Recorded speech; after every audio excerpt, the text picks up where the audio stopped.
I am undertaking the painting portion of the motor of this car. Hearns Hobbies, Blockhead Motors, Jun Watanabe, Night Customs, collaboration of the Wild One Off-Roader by Tamiya. Hello, I am Kobey from Hearns Hobbies, and today we are looking at the Night Customs Hearns Hobbies Wild One Off-Road Jun Watanabe Block Motors collaboration build and painting session. So I am undertaking the painting portion of the motor of this car, which is based off of a Volkswagen motor, I believe. That is what I've painted it to. I have a couple of reference images. There's a couple little touch-ups I need to make before we go into the weathering, but today I'll be looking at the exhaust. So as you can see here, it's pretty ratty and vintage, but I'm hoping all the weathering will really sort that out.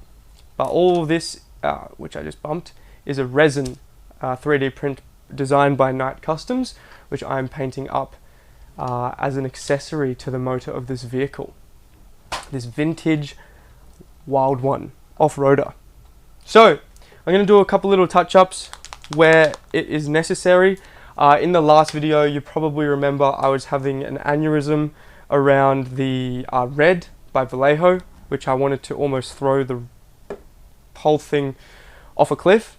But now I've resorted to using my favorite green stuff weld, where that red now is that you can see, which has just come out absolutely superb. I've put a matte coat on this ready for weathering. I'm just touching up a little bit where I went over. And I'm going to paint this one black as well. And these, once again, are the green stuff weld paints. I'll be utilizing Green Stuff Weld and Vallejo and Tamiya for the weathering portion of this episode. And yes, because the clear coat that I used was a lacquer-based Tamiya, it is quite aggressive. So I very lightly dusted it on, but you still get a little bit of eating into that paint because it is a water-based paint. Not to worry though, it wasn't much at all, and because it's a flat coat, a lot of stuff will be affected, such as glossy metallic colors like this. That was a really nice chrome before, but this is going to emulate a really well used engine. So I'm not looking for like a really shiny glossy chrome, which the green stuff weld absolutely is. The flat coats really dulled it down in a way which I wanted it to, just to create like a nice silver. So yeah, there you go. I'm going to do a little bit of a touch up on the red, which I have got here as well. Just going to do it on that little one at the back, and then we're going to jump straight into weathering. I'll be doing a pin wash on this in between the next episode when we weather the rest of the engine, as I need to just get a kind of idea of how I'll be doing that. But yes, there we go. That's touched up to my liking. Beautiful red paint. Covering it first time. Okay, so you're going to be needing, which I don't really have, a wider brush for these techniques, which I'll be utilizing on all of these parts here, which are grey. Now that's just a base tone for all of my weathering to go on top of. So I've got a rust wash by Green Stuff Weld. I've got some dark umber, some black stallion, a bit of a dust wash, industrial dust, oxide layer of a wash by Vallejo, and I've also got some hull red for a bit of vibrant brown for that rust.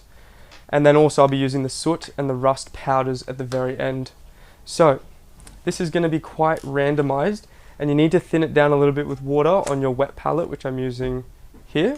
I'm going to tip all of these out onto there. So you've got to give them a really good shake.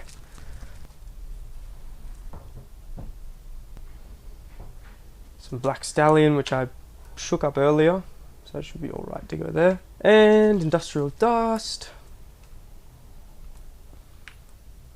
Much better. It's gone from blue to grey brown. Just going to get a little bit of this red out. Put it on there, a couple of drops. And we are ready to go. So this is going to be pretty random to start, but once you kind of start getting an idea, It'd be good, so that's those there. Let's start with this wash.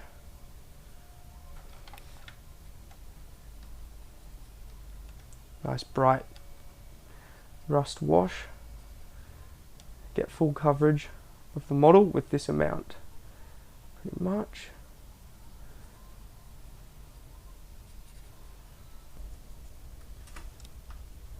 You can always wipe that off because it is on the metal part, which I have flat coated, so it's going to stick, but I can wipe it off later. And then let's go for a bit more of that.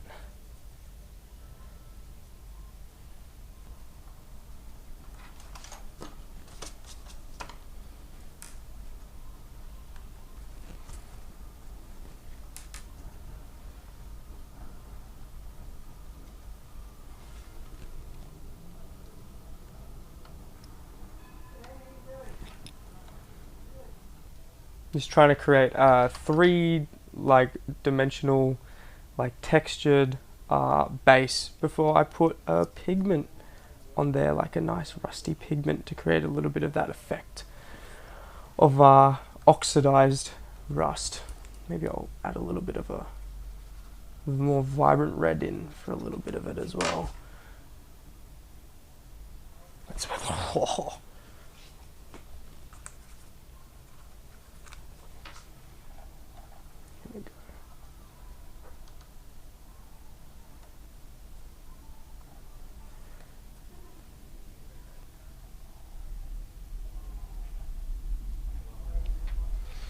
Alright, now I'm going to add a little bit of black into that. Go for like a nice dark area on it, I reckon. Maybe around the base. It'd be nice if I could use this bloody camera properly. All the really darker areas. Nice dark splotches. Got a little bit of color texture in there, which is nice. Using a dry brush to take off some excess and put it elsewhere. Oh, yo, come on.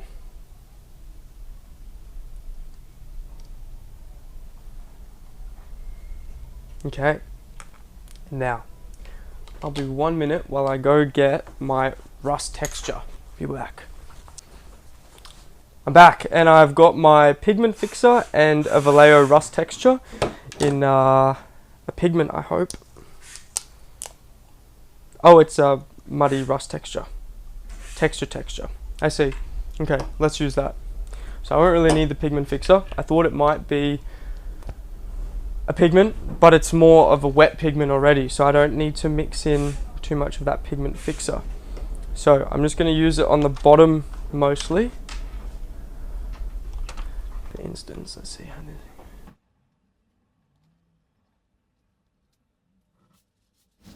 So this is much like their, what's it called? Mud textures. It's got that like grainy, granular texture in it. And you can also water it down with water to make it thinner if you wanted less texture.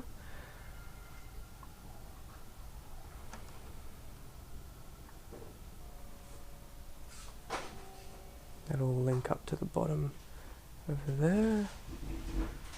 Alright, add a bit more on top of that one. And now I'm just going to use the excess over the whole thing. So I'll start where there's the most, and then by the time I get to where there's the least, I'll have so much off of my brush that it'll just be very minimal. Like up here, right? The less the better. And these are all water-based except for that Tamiya one. Alright, beautiful. Wash that off and come back at it with all these rust and dust filters. We make do.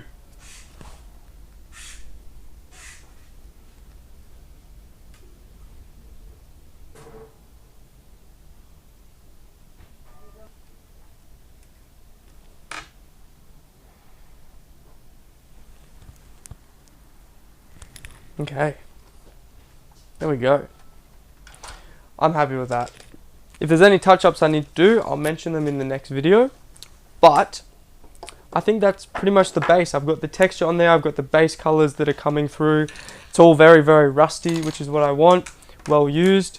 That is the extent of what I was prepared to do today with the rust application. In the meantime, I will, after it dries, clean up all of this splatter. As you can see, even just me using my fingernail over it, it's coming off, but I just want to, even here, can take all of that clear off. As I'm not going to be doing any weathering on there, but I'll do that in the meantime. I've got like a specific sponge tool to use that won't mark the aluminium. So yeah, just making it look all used and worn. I'll do that once it's all dry, but in the meantime I'll get some b-roll of this, which we'll use at the end, and you can have a look at everything I've done to make it go from grey to rusty brown. There'll be a bit more smoke utilized from this palette here, which I'll actually quickly just do. Might as well, why not? You're here for the ride. I've loaded up my brush with this black. I'm just going to do it right on the end. Nice thick black soot. Right on the end of that. There you go. Making it all very nice and vintaged. But yeah, I'll get some close-ups of this one soon. I'll do it around here because there's a little, like, I would call it like a little gasket area. You might find a gasket. I'm going to say that that exhaust gasket has blown. It's blown up. I'm going to show you that there. Exhaust gasket right here has blown. It's blown fumes all over the motor. How cool is that? Yeah, that's what happened to my BMW. Blew the exhaust gasket, blew fumes all over it. There we go. I'm going to clean a little bit of that up, and we're ready to go. Beauty.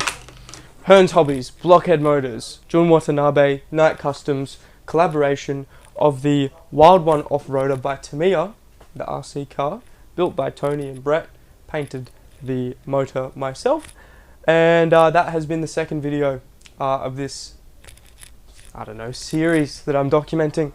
So I hope you've enjoyed. I hope you've learned a little bit about my process of rusting up an exhaust. There you go. There you have it. I am Kobey from Hearns Hobbies, and we'll see you in the next video. Thanks so much, guys. See you later.